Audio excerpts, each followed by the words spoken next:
Hey, good morning. It's Darren here, and it's a hot and humid and muggy day here in Montreal. And I was thinking, based on a conversation I had with a previous client of mine, about the challenge of feeling well in leadership. Well, I like to say, if you don't feel well, you can't lead well. So I have a question for you to really deeply ponder. I mean, as a leader, what if feeling well was the most strategic and impactful decision or move you could make in your career, in your life? What if, as a leader, feeling well was the most impactful and influential and powerful decision you could make for yourself? Let that sort of sit in your mind for a moment and perhaps cause some wonder, some curiosity, some doubt. I'm going to tell you a story. So the conversation I was having with my client, they were telling me some changes that they had been implementing for themselves, things that they were learning about themselves to better manage and regulate their emotions so they could be more responsive as opposed to reactive to everything that's happening in the world right now. And like, holy shit, like, a lot of stuff is happening in the world that makes us feel angry, frustrated, reactive, or exasperated. So they said to me, and this was really wonderful, something I really appreciate about them, this back and forth. It's like, I've noticed, or I had noticed, that they didn't quite say this, but I'll summarize into my own perceptions after the fact. You sort of thrive, or you were thriving on exasperation. And yes, this is the story I want to tell. Beginning of this year, 2025, when I was watching the inauguration in the United States, and I'm a Canadian, but still, this particular person in power, I refuse to say leader, or I refuse to give them that label, is doing incredibly damaging things. And for whatever reason, it's very windy here today. Hopefully the sound comes through well enough. It was far too easy for me to be upset and frustrated and react and show my anger and add more fuel to the fire of frustration, of other people chiming in and saying, yeah, you're right, this is so wrong, this is so terrible. But the problem with that, the problem with constant reaction, is that it feeds itself. And the distinction that we talked about in our conversation is that in some ways it can feel harder, that it takes more effort to be happy and to experience joy. And it's so damn easy to be angry and reactive and polarizing and arguing. And we have systems of calm oppression called social media and the news that are constantly feeding us, if we choose to watch and pay attention, that are constantly feeding us this CNN, constant negative news. And social media is demanding these quick and immediate and short responses that are usually pithy and frustrated and either just a simple attack that isn't well thought out. And the thing is, when we are in reaction mode, it's fight, flight, or freeze. At whatever level, our physiology, our ancient brain was set up to protect us from serious physical threat, threats to our very existence, and to be able to respond in an instant with the best reaction. Should I fight and defend myself? Should I run like hell, flee? Or should I freeze, try and make myself invisible? Which who knows which is going to be the right outcome, but it's done in an instant before conscious, logical reasoning. So when you're in that state, how do you lead? When someone comes to your office or someone comes to you for support or needs help with something, and you're like, fuck off, or whatever it is you say, or however you react, that is not helpful. And that is going to create distance between you and the other person, between you and the other people you lead. And so the conversation I had was that my former client had said, so this is about the time when I stopped following what you were writing. Yeah, a little bit of a ping there of awareness. I didn't take that badly. I just thought, yeah, I understand. I probably would have unfollowed myself.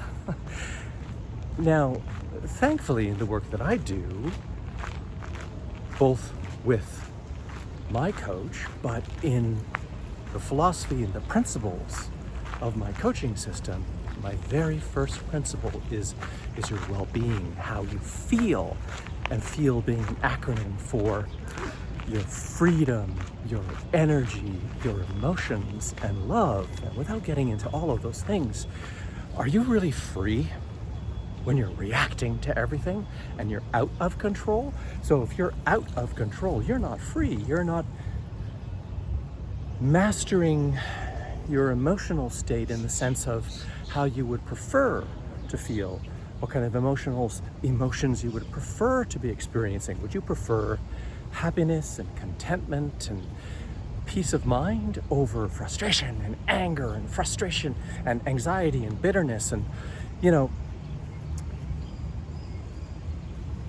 I remember going into a previous job angry all the time because of things that were happening in the world. And you show up to work with a scowl on your face, and nobody wants to be around Darren with a scowl on his face, right? I'm not saying to be performative, but there is something to be said about practice makes for improvement. We know from various studies that even forcing a smile can change the level of feel-good emotions in your mind. That actually practicing forcing a smile can make you feel a little bit better. Now, I'm not saying that you need to do that all the time, but it is an important point to recognize that when we choose, this is my preference, this is how I would prefer to feel. That's a conscious choice, that's a logical choice, that's a choice based in your reasoning ability to decide how you're going to show up and lead yourself in your own life. And if you lead yourself in a place for well-being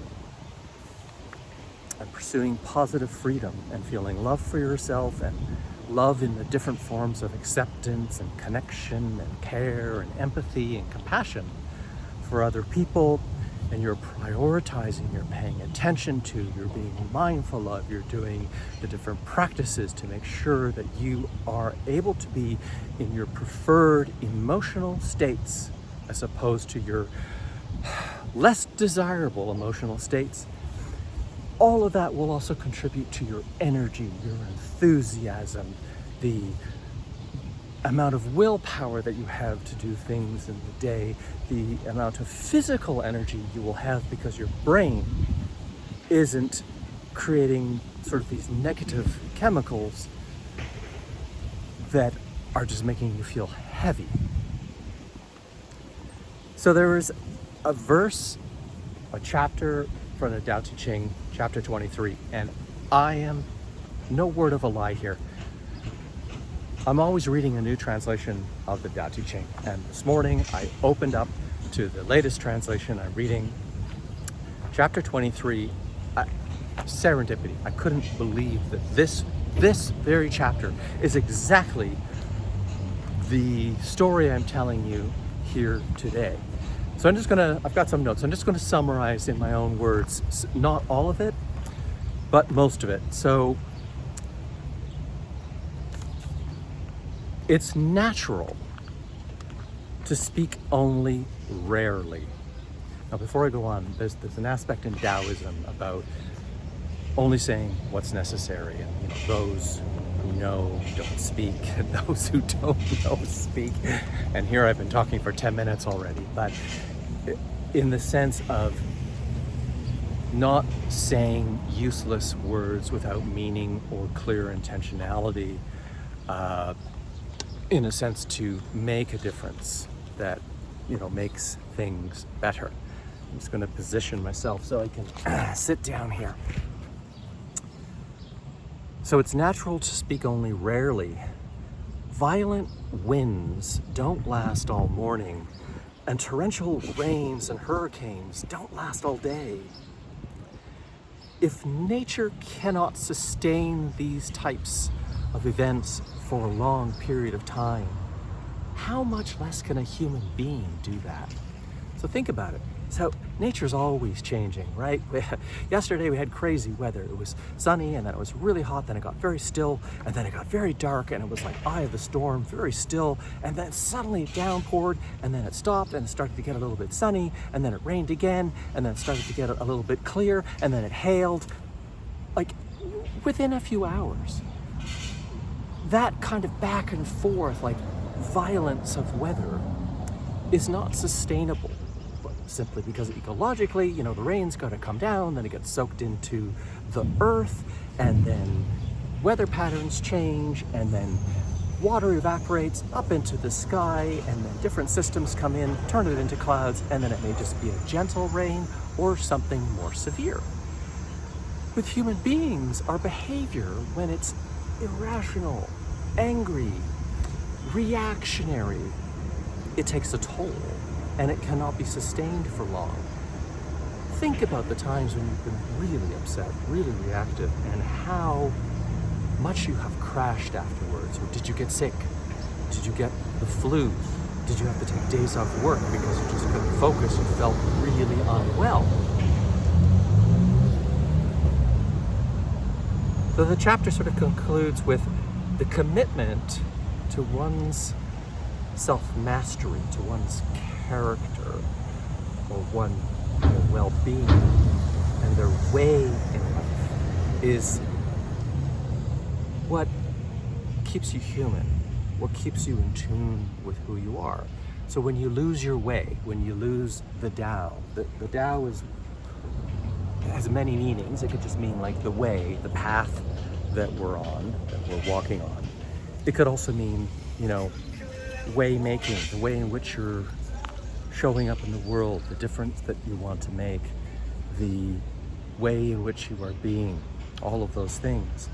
When you lose that way, well, you lose yourself because you're not mastering yourself and your emotions and the difference that it is you want to make. So the other consideration after I've shared all this with you is to consider this, pushing through. And I'm just reading some notes. Pushing through anger, frustration, exasperation, trying to be an advocate for everything, trying to fix everything, trying to contribute to every cause that you think will make the world a better place. That's exhausting. That will exhaust your human spirit, your very humanity, because after a while, being always part of that anger, showing up and advocating and fighting, your entire state becomes this reactionary fighting being. That leads to burnout. That leads to a great amount of unhappiness. And the worst case scenario is you become so unwell you can't do it at all.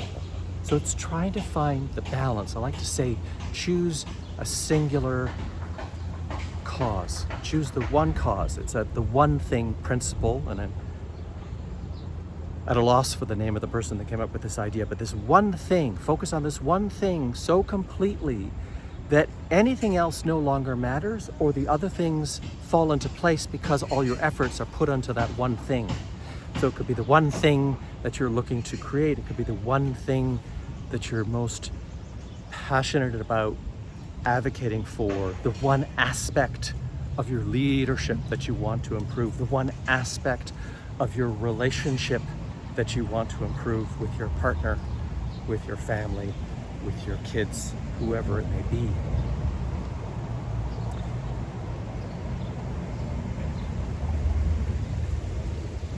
And all of those sort of undesirable emotions,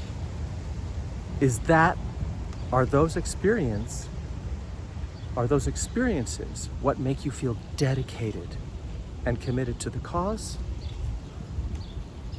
Or is there a better way to feel well so that you can actually make a difference, show up for someone else who is really seeking your leadership and your wisdom and your guidance, so that with clarity and equanimity and peace of mind, you can make an ethical and an equitable difference without burning out, without killing yourself in the process, being able to experience more happiness and equanimity and joy because you know that what you have done to lead, to show others how to lead and make a difference, to inspire others, is actually making a difference, and you can still be happy and feel well in the process.